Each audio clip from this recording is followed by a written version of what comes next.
União, organização, tecnologia, vanguarda, evolução. Núcleo de Telesaúde do Hospital Universitário. Universidade Federal do Maranhão.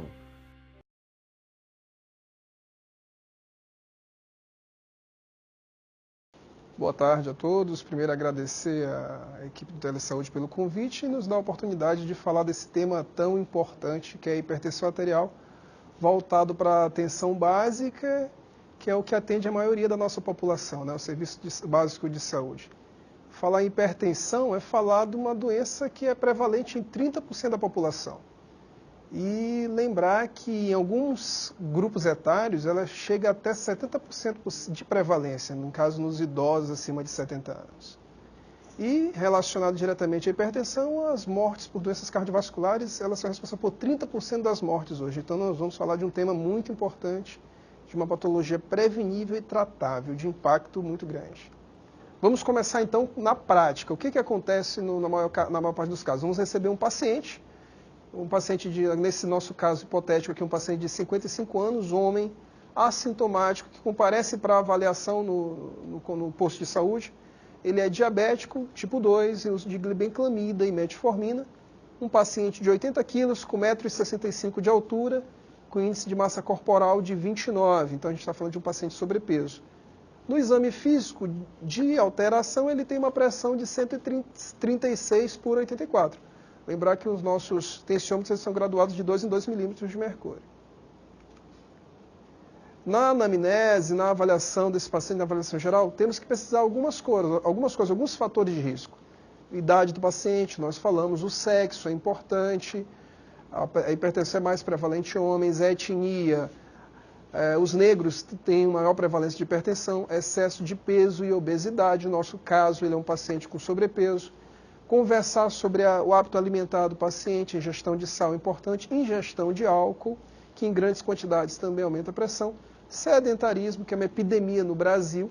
Foram feitos trabalhos mostrando que o Nordeste e o Norte são as regiões campeãs em sedentarismo, fatores socioeconômicos, os pacientes com menor instrução têm mais hipertensão e o componente genético, ver a história familiar desse paciente. Como é feito o diagnóstico de hipertensão?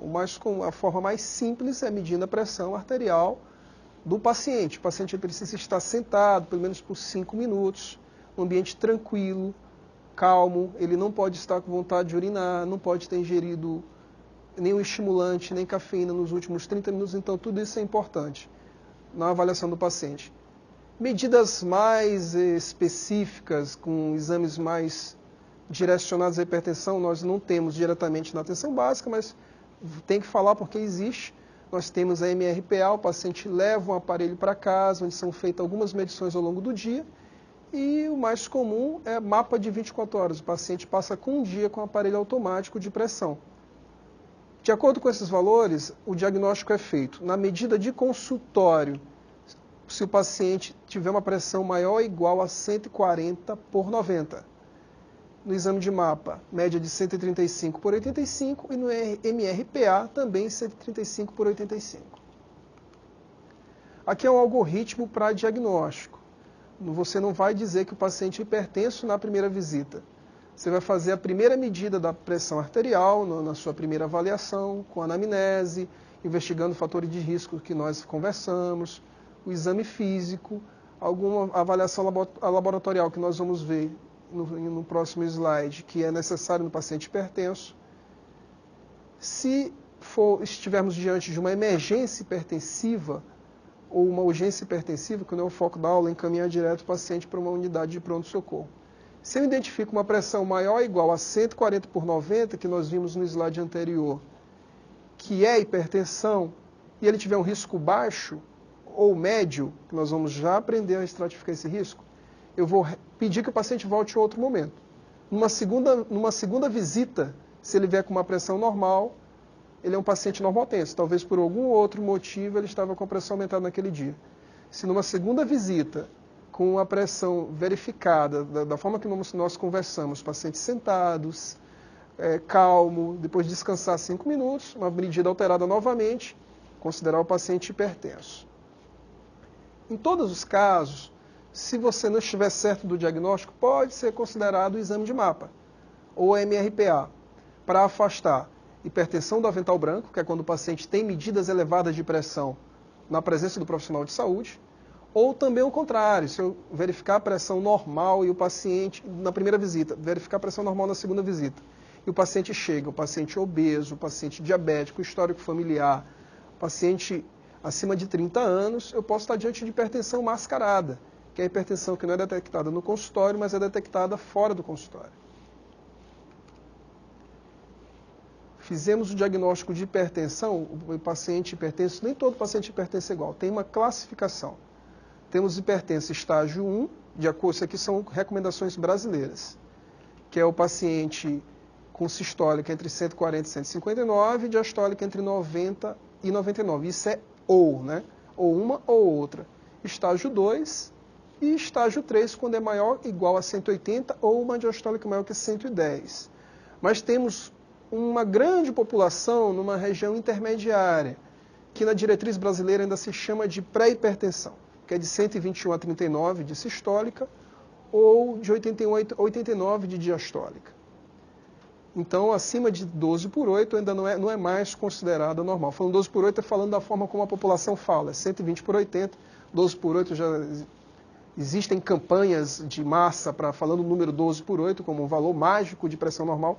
Eu só quero falar aqui que talvez isso mude nos próximos anos, porque já tem trabalhos mostrando, e a diretriz americana já acatou, que todo mundo com uma sistólica acima de 120 já é considerado como pressão arterial elevada. E se ele tiver uma diastólica acima de 80, ele já é considerado hipertenso. Então vamos aguardar aí as novas diretrizes, as novas recomendações nacionais. Pegamos o paciente, como vai ser feita a avaliação inicial. A anamnese ela é a base da avaliação clínica, seguida do exame físico, bem feito, avaliar pulsos, ausculta cardíaca, a pressão no nosso foco hoje, com muito cuidado. E de exame laboratorial, o exame que é recomendado todo paciente hipertenso precisa fazer no momento do diagnóstico, uma avaliação sumária de urina, dosar o potássio, algumas causas de hipertensão secundária, elas cursam com potássio alterado, uma glicemia em jejum, pesquisar diabetes, um clearance de creatinina, saber se o paciente já tem lesão renal, creatina plasmática, perfil lipídico, ácido úrico e o eletrocardiograma. O paciente hipertenso ele precisa ter um eletrocardiograma no momento do diagnóstico. Na primeira consulta tem que ser solicitado. Fatores de risco que vão nos ajudar na estratificação desse paciente hipertenso. Idade, homem acima de 55, mulher maior que 65, tabagista. Por muita sorte nós moramos numa região onde se fuma muito menos que as regiões mais frias do país, mas ainda temos casos de tabagismo. Dislipidemia, quando o paciente tem triglicerídeos maior que 150, ou LDL colesterol maior que 100, ou HDL baixo, que as pessoas chamam de colesterol bom. Diabetes, ou quando tem história familiar de doença cardiovascular precoce. Homem até 55, mulher 65. O que é isso? Se eu tiver um parente de primeiro grau que teve um infarto ou um acidente vascular cerebral, num homem, no irmão, homem, no pai, até 55 anos, ou então numa irmã, ou então na mãe até 65 anos. É considerada doença cardiovascular precoce num familiar. Aí, a partir daí, eu tenho uma estratificação. Chama a atenção aqui que o paciente que é o pré-hipertenso na nossa tabela, ele pode ser de alto risco. Ó, olha aqui a primeira coluna. Paciente com 130 a 139 de sistólica ou de 85 a 89 de diastólica. Se eu for lá embaixo, eu tenho lá presença de lesão de órgão-alvo, ou doença cardiovascular, ou doença renal, ou diabetes, o paciente já é diretamente de alto risco cardiovascular, sem ser considerado hipertenso de fato. E aqui nós temos nas colunas ao lado, hipertensão estágio 1, hipertensão estágio 2, que já começa como risco moderado, e aquela hipertensão mais grave, maior ou igual a 180 de sistólica, ou maior ou igual a 110 de diastólica, independente de fator de risco ou não, já é de alto risco. Os fatores de risco são o que nós mostramos no slide anterior. Lesão de órgão-alvo, nós podemos ter aqui duas tabelas para mostrar Hipertrofia ventricular esquerda, que é quando o miocárdio, que é o músculo do coração, ele já está mais espesso, o paciente tem uma musculatura hipertrófica, ele já tem um aumento de espessura na parede da carótida, que é feito com Doppler, ele tem doença renal crônica, ele tem uma pressão em membro inferior menor que a pressão no braço superior, que é marcador de aterosclerose, que é formação de placa, que é esse TB menor que 0,9, perda de proteína na urina, que já mostra a lesão renal, doença cerebrovascular, que nós conversamos, que é o AVC, e doença arterial coronariana, né? Os pacientes que têm ateromatose coronariana com angina ou infarto prévio. E, de acordo com pressão e nível de risco, nós vamos escolher o tratamento. Pacientes com risco baixo, podemos começar só com mudança no estilo de vida, que é o que fala no começo da nossa tabela aqui. Mas pacientes com risco mais alto, sempre começar com mudança no estilo de vida e tratamento medicamentoso. Só mostrando aqui que o paciente hipertenso estágio 1 e risco cardiovascular moderado ou baixo, você pode aguardar até 3 a 6 meses sem medicação, incentivando mudança no estilo de vida, que é perda de peso, ajuste alimentar, nós vamos conversar isso mais na frente. E pacientes com pressão normal, com hipertensão limítrofe, e com doença cardiovascular alto risco, já começa a medicação no diagnóstico. E qual é a meta? Comecei a tratar o paciente, vou precisar ter uma meta. Paciente hipertenso estágio 1 e estágio 2, com risco cardiovascular baixo moderado, a meta é menor que 140/90. Eu vou ser mais agressivo em pacientes com risco cardiovascular alto, que eu preciso ter uma meta de 130/80. Isso aqui são recomendações brasileiras, provavelmente vão ser mudadas, porque as novas diretrizes internacionais elas estão levando esse valor mais para baixo. Nós conversamos sobre tratamento da hipertensão, vimos lá as medidas não farmacológicas naquela tabela. O que é isso? É o tratamento não medicamentoso da hipertensão. Hoje o sobrepeso e a obesidade está crescendo muito. E é importante saber que se o paciente ele perder 5% do seu peso, um paciente, por exemplo, de 100 quilos, perder 5 quilos, ele pode cair até de 20% a 30% da pressão arterial. E aspectos nutricionais são importantes. É muito importante a ingesta de sódio para esse paciente. Só que ingerir frutas e legumes é também muito importante. Alimentos ricos em potássio, eles são hipotensores. Então, incentivar a ingestão de frutas, hortaliças, alimentos com baixo teor de gordura, cereais, carnes brancas. Tá?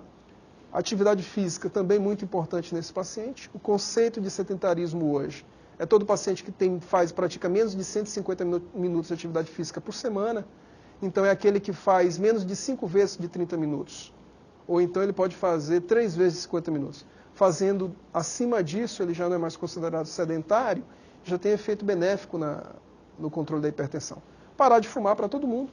Controlar o estresse, no momento atual pode ser um pouquinho mais difícil, mas é importante. Falando em atividade física, essa aqui é uma foto de uma estação de atividade física, uma pequena academia, ao lado de uma unidade básica de saúde. Infelizmente não é nossa realidade no estado, mas isso aqui é para lembrar da importância da atividade física na atenção básica. E falando em tratamento medicamentoso, ele entra para reduzir a mortalidade do nosso paciente. Por isso que no paciente de alto risco ele já entra no momento diagnóstico. E o medicamento ele tem que ser simples a tomada, ser eficaz, ser bem tolerado, valorizar quando o paciente estiver queixando de efeito colateral da medicação, porque se nós insistirmos e não dermos ouvido a isso, ele vai parar a medicação. Sempre tentar dar uma medicação que ele possa tomar a menor quantidade de vezes possível por dia.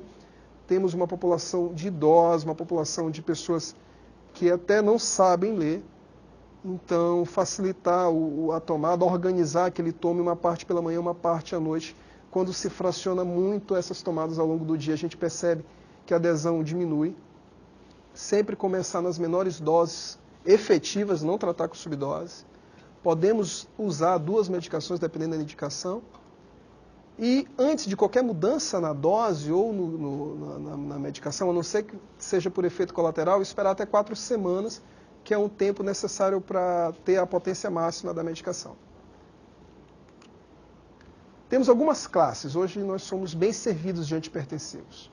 Nós temos diuréticos, Nós temos inibidores da enzima conversora angiotensina. Dessas duas classes, o mais comum, mais utilizado e presente na atenção básica, o diurético, é a hidroclorotiazida.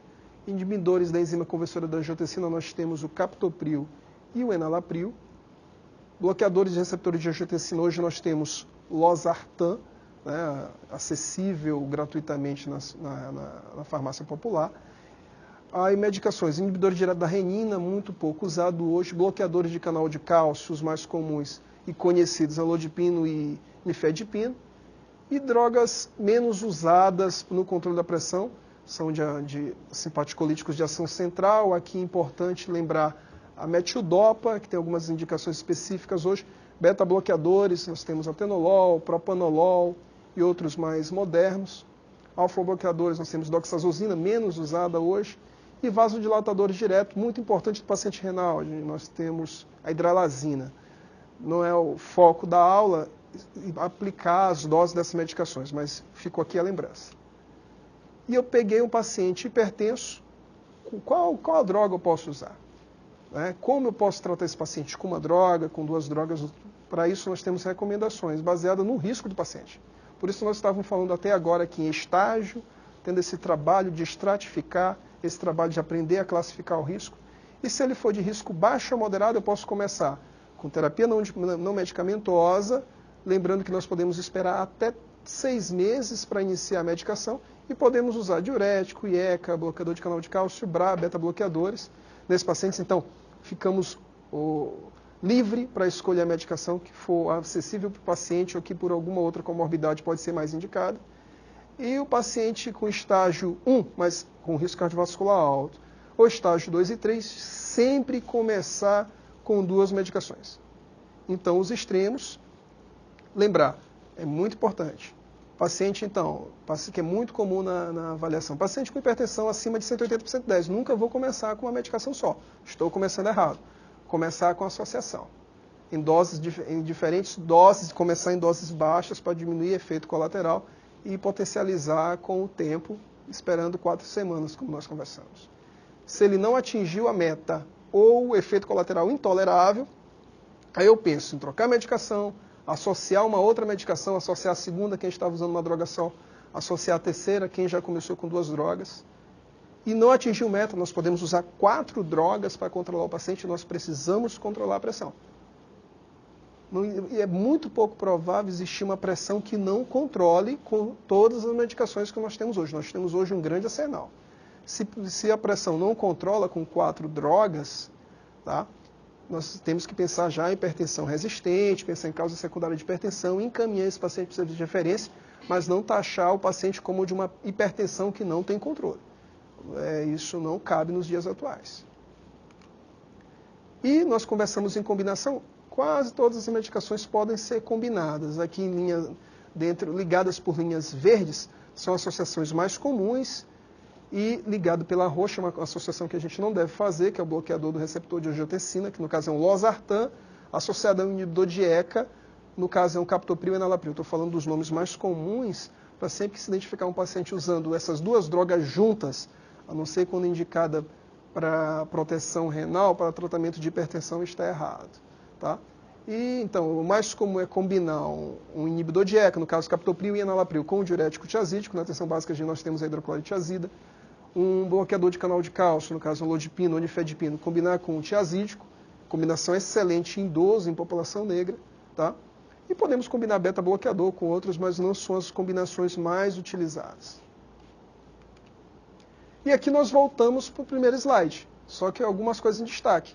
É o nosso paciente, que tem mais de 55 anos, paciente diabético, tipo 2, com uma pré-hipertensão, pelo valor, né, 136 por 84. E aí, o que é que vai fazer com esse paciente? Se nós pensarmos só em número, formos olhar só o braço do paciente, talvez a gente vá mandar esse paciente para casa e dizer que ele está tudo bem em relação à pressão, mas não é bem assim. Ele é um paciente que tem 2 fatores de risco. Ele tem idade e tem diabetes. E eu vou colocar na estratificação de risco.